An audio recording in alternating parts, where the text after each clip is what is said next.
আসলে হাজব্যান্ড ওয়াইফের ভিতরে না সওদা হয় না। আমি এইসব কোনো কিছু ভেবে ওকে ডোনেট করিনি। সমস্ত ডকুমেন্টস আমার কাছে আছে, কে পরকীয়ায় জড়িত, ওর পরকীয়া প্রেমিকার কল রেকর্ড। আর একটা যেটা জিনিসও বলেছে যে টিকটকের ব্যাপারটা, আমার টিকটকের আইডিতে আপনারা একটু কাইন্ডলি কষ্ট করে ঢুকে দেখবেন, ওখানে আমার কিন্তু হাজব্যান্ডের সাথে আছে ছবি, আমার ছেলের সাথে ছবি আছে, আমার ফুল ফ্যামিলির সাথে। যদি আমি টিকটকের মাধ্যমে পরকীয়ায় জড়াবো, তাহলে আমি কেন বিবাহিত এভাবে আমি টিকটকটা ছাড়বো বা তাদেরকে নিয়ে ছাড়বো? তাহলে তো আমি আনম্যারিড এই টাইপের করেই আমি ছাড়বো, এটা একটা। আর আমি যে ওকে কিডনিটা ডোনেট করেছি, আমি আসলে তখন চেয়েছিলাম যে ডায়ালাসিস ওকে আমি একটা দিনও করাবো না। আমার ছেলেটা যাতে বাপ বলে ডাকতে পারে, আমার ছেলেটা যাতে বাপের নামের আগে মৃত শব্দটা লিখতে না হয়, এই সমস্ত দিক বিবেচনা করে, যাতে ও বেঁচে থাকে আমাদের চোখের সামনে, এই সমস্ত দিক বিবেচনা করেই আমার এই ডোনেটটা করা, কোনো কিছুর বিনিময়ে না। আসলে হাজব্যান্ড ওয়াইফের ভিতরে না সওদা হয় না। আমি এইসব কোনো কিছু ভেবে ওকে ডোনেট করিনি। আমাকে কিন্তু যখন দিল্লি অ্যাপোলোতে আমার সমস্ত চেক আপ করা হয়, তখন কিন্তু আমাকে মিটিংয়ের ভিতরে এমনও বলা হয়েছিল যে তুমি যদি ওকে দিতে না চাও, তোমাকে যদি ও জোর করে থেকে থাকে, তুমি আমাদেরকে এখানে বলতে পারো, আমরা এটা বাইরে ফ্লাশ করব না, আমরা অন্যভাবে না করে দেবো।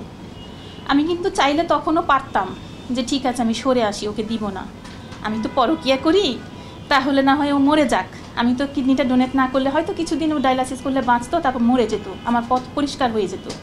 আমি কিন্তু এটা চিন্তা করতে পারতাম, সেটা কিন্তু আমি চিন্তা করিনি। আর ও যদি সরে যেত তাহলে কিন্তু আমার পথটা ক্লিয়ার হয়ে যেত।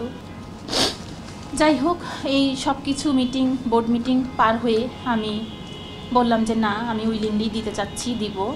তারপরে সব কিছু আমাকে বললো যে এখানে আপনার কথা রেকর্ড হয়েছে এবং আপনার ভিডিও হয়েছে, ঠিক আছে আপনি আসতে পারেন। আমি এইভাবে ওকে কিডনিটা ডোনেট করলাম। আর ও আমাকে মিথ্যে অপবাদ দিচ্ছে যে আমি পরকীয়ায় জড়িত, এই সেই অনেক ধরনের কথা। যাই হোক, সমস্ত ডকুমেন্টস আমার কাছে আছে, কে পরকীয়ায় জড়িত, ওর পরকীয়া প্রেমিকার কল রেকর্ড। ওর নিজের দুলা ভাই নিজের মুখে বলেছে যে ও গারদ থেকে বের হয়ে ওই মেরির বাসায় গিয়ে উঠেছে, ওর পরকীয়া প্রেমিকার নাম তাহমিনা মেরি, সেগুলো রেকর্ড। এবং আমার হাজব্যান্ডের একজন বড় ভাই, তারও কল রেকর্ড আছে, যে সে বুঝাচ্ছে মেরি তোকে কি দিতে পারবে না পারবে, টুনি এত বছর তোর জন্য করেছে, 20 বছরের ভিতরে 2 টাকা তুই কামাই করে টুনিকে কখনো দিতে পারিসনি, এগুলো সব ও স্বীকার করেছে, এই কল রেকর্ডও আমার কাছে আছে।